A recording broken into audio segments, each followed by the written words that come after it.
Olá pessoal, boa noite, tudo bem com vocês? Aqui quem tá falando é a Berlanda Tech, sejam todos bem-vindos ao meu canal. E galera, hoje eu vou trazer aqui mais um vídeo para vocês de GLPI, onde nós iremos aprofundar um pouquinho sobre a base de conhecimento.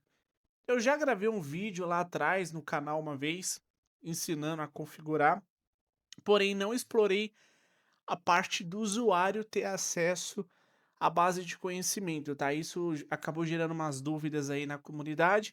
Então hoje eu vou ensinar vocês aqui a como liberar o acesso, tanto para a galera que é cadastrada dentro do GLPI, quanto para o pessoal aí anônimo, tá?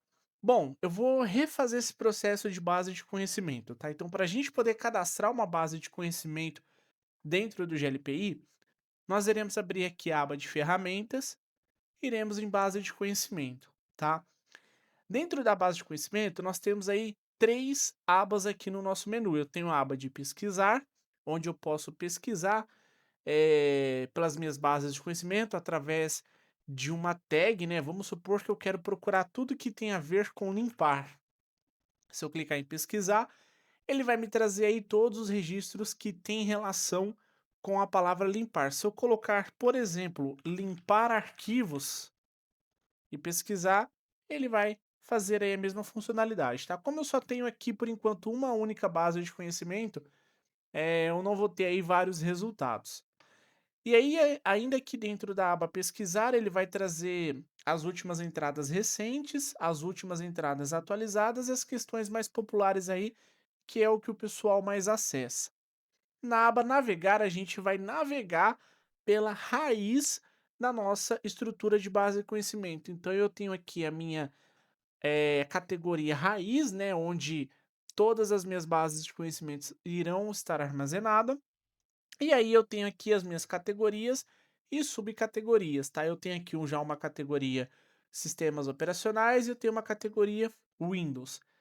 E dentro de gerenciar aqui a gente pode ver, né, o que não foi publicado e enviar aí as nossas bases de conhecimentos, ou para artigo publicado, ou para todos os meus artigos, ou artigos não publicados, mas isso aqui a gente não vai utilizar por enquanto, que não é muito relevante. Então vamos lá, para cadastrar uma base de conhecimento, nós iremos abrir aqui a aba navegar, eu irei clicar aqui em adicionar. Aqui na categoria, eu vou selecionar qual que é a minha categoria de base de conhecimento. Eu tenho aqui, né, a categoria Sistemas Operacionais e a categoria Windows.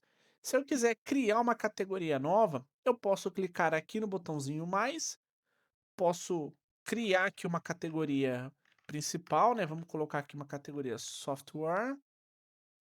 Vou criar aqui Office 365, vai ser filho de software, e vou criar uma categoria Outlook dentro de Office 365, tá? Então vamos lá. Ok. Inserir esse item no FAQ significa que lá dentro do acesso do usuário, deixa eu mostrar aqui para vocês. Lá dentro do acesso do usuário, né, do usuário comum que abre chamada, nós temos aqui, ó, a categoria FAQ.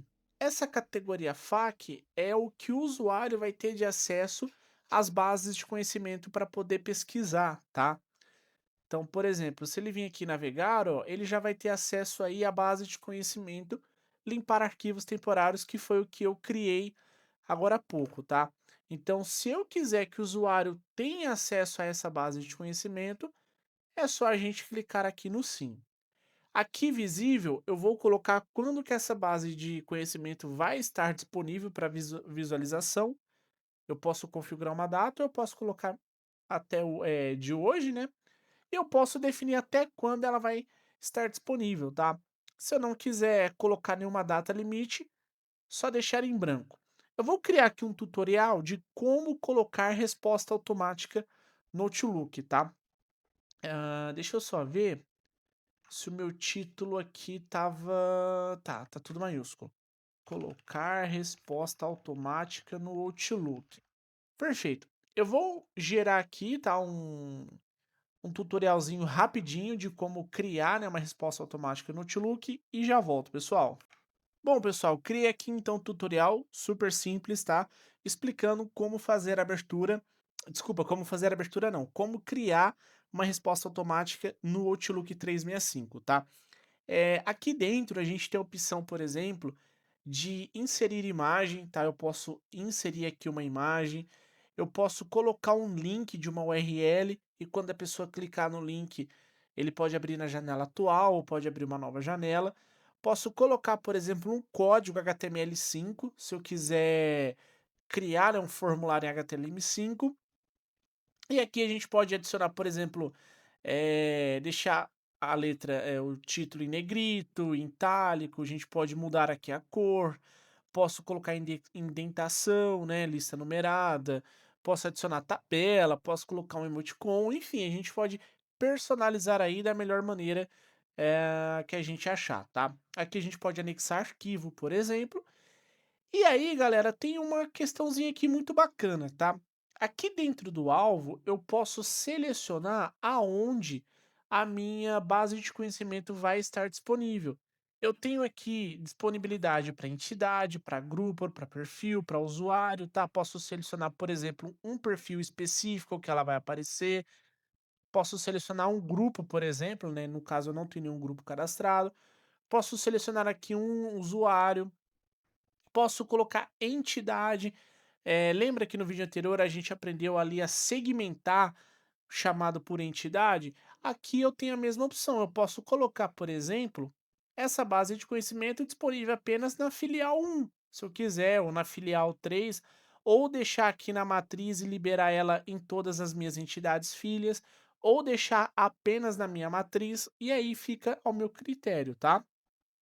Bom, então aqui está cadastrado já, eu vou adicionar, e aí já criamos aqui, ó, dentro do Office 365 eu tenho aqui a a nossa base de conhecimento, tá? E aí eu posso editar ela se eu quiser, eu posso mudar aqui o alvo, eu posso editar a minha base de conhecimento, eu posso associar ela a um elemento, posso associar um computador, a um chamado, a um contrato, a uma entidade, enfim, tem várias coisas que a gente pode estar elencando. Posso anexar documentos se eu quiser. Aqui é o histórico de alteração. Aqui são os históricos de revisões, tá? E aí, quando o usuário acessar, né, vou dar uma atualizada aqui na página, vamos voltar aqui para a aba FAQ, e aí quando o usuário acessar, ele já vai ter aí disponível a base de conhecimento para ele poder estar visualizando, tá? Então, por exemplo, se eu voltar aqui ó, e pesquisar, vamos colocar Office. Opa, na verdade eu não coloquei Office, né? Outlook. Olha lá, Outlook, resposta. Olha só que legal. E aí a gente tem, essa funcionalidade disponível, tá. Aí, vou mostrar uma outra coisa para vocês, tá. Supondo que eu tenho um chamado aqui, né, eu abri um chamado computador sem espaço e lentidão. Vamos supor que eu tenho um chamado, eu vou usar como exemplo aquela primeira base de conhecimento que eu criei, que é para limpar arquivos temporários. Vamos supor que o usuário abriu um chamado, eu tive uma resolução e eu quero criar uma base de conhecimentos, né, dessas resoluções que a gente fez, e eu quero elencar em chamado para eu poder ter o histórico, tá? Então aqui no chamado eu posso vir aqui, ó, quando eu abro o chamado, em base de conhecimento, eu venho aqui e vinculo a uma base de conhecimento, tá? Então vou colocar esse carinha aqui, ó, limpar arquivos temporários no Windows e vou adicionar. Tá aí, ó. Eu tenho aí um link, tá? E aí, quando a gente abre a base de conhecimento, eu também consigo pesquisar por ela. Então, eu venho aqui em elementos associado e eu tenho aqui o chamado, ó, computador sem espaço. E aí eu posso até ver qual foi a solução de fato nesse chamado, tá? Então aí vamos fazer o seguinte, ó, vou pegar aqui o que a gente fez, né? Copiar todo esse carinha aqui, ó. Ok, vamos lá no chamado, vamos encerrar esse chamado. Adicionar uma solução. Foi executado os seguintes passos abaixo. Aí, ó. Perfeito, tá? Chamado aprovado. Perfeito. Tá aí, galera. Então, essa é a base de conhecimento no GLPI que funciona muito bem e o usuário, eh, pode acessar.